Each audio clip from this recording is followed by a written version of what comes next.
सामने आ गए हैं, जिसके बाद भारतीय जनता पार्टी के लिए सुनामी जैसी स्थिति है। 400 के आसपास आंकड़ा पहुंचता हुआ दिखाई दे रहा है और यकीनन इस पोल को लेकर, एग्जिट के आंकड़ों को लेकर इस वक्त भारतीय जनता पार्टी गदगद दिखाई दे रही है। तो वहीं इंडिया गठबंधन के लोगों का कहना है कि 295 सीटें हमें आएंगी, यानी कि बहुमत से ज्यादा। इसके लिए इंतजार कीजिए 4 तारीख का। रुझानों में लेकिन अरुणाचल प्रदेश, सिक्किम की तस्वीर साफ हो रही है। राज्यों की बात हम पहले कर लेंगे। इस वक्त सभी की निगाहें अरुणाचल प्रदेश और सिक्किम पर लगी हुई हैं। वोटों के रुझान से दोनों ही सूबों की तस्वीर साफ होती हुई दिखाई दे रही है। रुझान अगर नतीजे में तब्दील हो गए तो इसका मतलब है अरुणाचल प्रदेश और सिक्किम की जनता ने मौजूदा सरकार के पक्ष में वोट दिया है। अरुणाचल प्रदेश में बीजेपी और सिक्किम में सिक्किम क्रांतिकारी मोर्चा मतगणना के रुझान में बहुमत के आंकड़े से काफी आगे जा चुके हैं। अरुणाचल में बीजेपी अपने पिछले रिकॉर्ड को सुधारती हुई दिखाई दे रही है।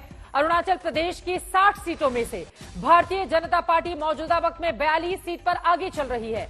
पिछली बार बीजेपी अरुणाचल प्रदेश की 41 सीटें जीतने में कामयाब रही थी, यानी इस बार एक सीट का फायदा लेती हुई दिखाई दे रही है। कांग्रेस पार्टी का अब तक खाता भी नहीं खुल सका है। जहां तक सिक्किम का सवाल है तो सिक्किम में सिक्किम क्रांति मोर्चा क्लीन स्वीप करता हुआ दिखाई दे रहा है। उसकी सुनामी चल रही है इस वक्त सिक्किम में।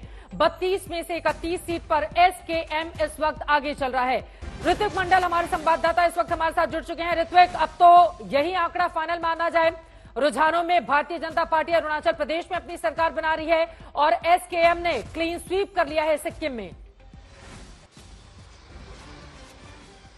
बिल्कुल, इसमें कोई दो राय नहीं कि अरुणाचल प्रदेश में, जैसे मैं बता रहा था कि वहां पर भारतीय जनता पार्टी की वहां पर जो है सरकार बननी जा रही है और एसकेएम जो कि वहां की लोकल पार्टी है उसके ऊपर ही सिक्किम के लोग भरोसा रखे हैं। इसका कारण देखिए, इस चुनाव से पहले कई मर्तबा मैंने नॉर्थ ईस्ट का दौरा किया है। उस दौरान जो जिस तरीके के रुझान आकलन हमें जो पता लगा कि नॉर्थ ईस्ट के लोग एक बार फिर से भारतीय जनता पार्टी के ऊपर उम्मीद बनाई बैठी हुई है, क्योंकि मोदी सरकार की जिस तरीके से पिछले समय में कोशिश रहा है, चाहे वो असम हो, अरुणाचल प्रदेश हो या फिर मेघालय हो, इन सब इलाकों में जो है वहां पर जो डेवलपमेंट हुआ है और शायद यही रहा वहां पर जो डबल इंजन सरकार की जो है वो देखी जा सकती है। भारतीय जनता पार्टी के लिए ये अरुणाचल प्रदेश की राय बेहद ही बहुत ही पॉजिटिव माना जा सकता है। एक तरीके से कल जैसे ही लोकसभा चुनाव का पर्व जो है वो खत्म हुआ, उसके साथ साथ जिस तरीके से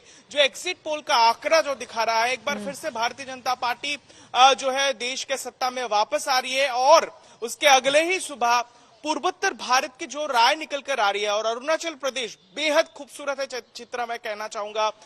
मेरा अंदाजा है आपका भी वहां पर कई बार मौजूदगी रही होगी, तो आप बखूबी जानते हैं वहां के लोगों के रहन सहन, कल्चर और राजनीति बेहद रोचक होती है। इससे पहले कई बार देखा गया है नॉर्थ ईस्ट का ज्यादातर जो है जनादेश इस पक्ष में रहा है, जो पार्टी देश में दिल्ली में पावर में रहती है उसको ही सपोर्ट करते हैं। लेकिन भारतीय जनता पार्टी के लिए ये इस बार के जो चुनाव, विधानसभा चुनाव में इसलिए आसान हो गया जो मुख्यतः दो पार्टी कांग्रेस बीजेपी वहां पर है और उसपे जो 10 सीट वहां पर जो उनकी बढ़ोतरी थी, क्योंकि वहां पर अनकॉन्टेस्टेड वो पहले से जीत चुकी थी, तो कहीं ना कहीं अंदाजा स्पष्ट हो रहा था अरुणाचल प्रदेश में सरकार बननी जा रही है। महत्वपूर्ण जानकारी आप दे रहे हैं। दोनों ही राज्यों में एक जगह बीजेपी क्लीन स्वीप कर रही है तो दूसरे राज्य में खाता नहीं खुला है और वहां पर आपको बता दें जिस तरह की स्थिति बनी हुई है, एसकेएम के लिए क्लीन स्वीप की स्थिति है।